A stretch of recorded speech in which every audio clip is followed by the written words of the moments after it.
Yan. Hello guys.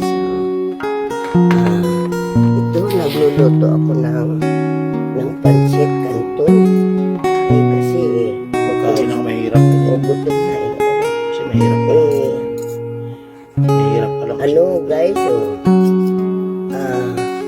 katatapos ko lang mag-live na masyado akong na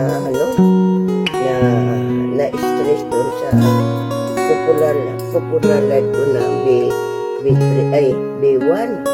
B1 kasi 99% na eh.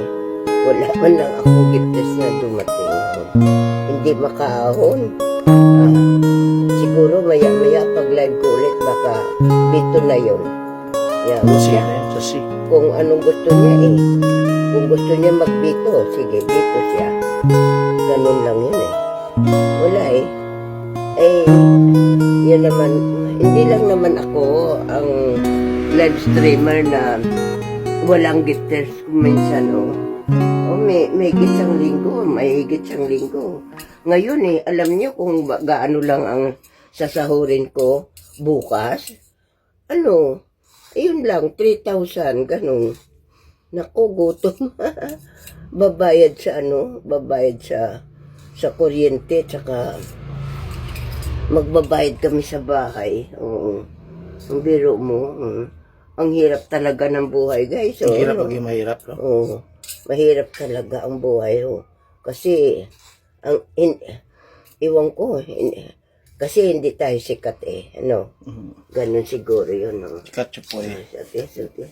Ganun, kain tayo, guys,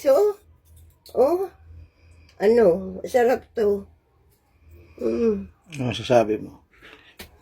Pahirap ang buhay, no? Pahirap na pahirap talaga ang buhay, Mahirap maging mahirap, no? Mahirap maging mahirap,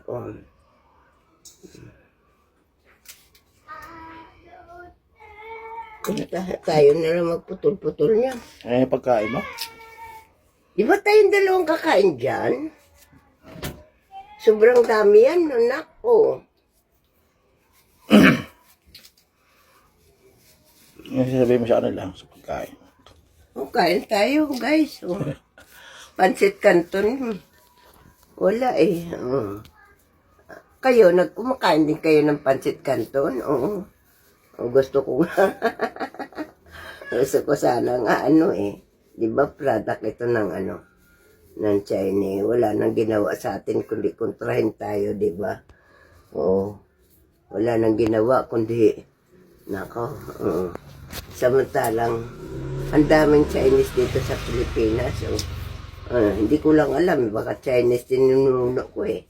Ostan kasi ako eh. Sa simula daw nung araw nandito na sila eh.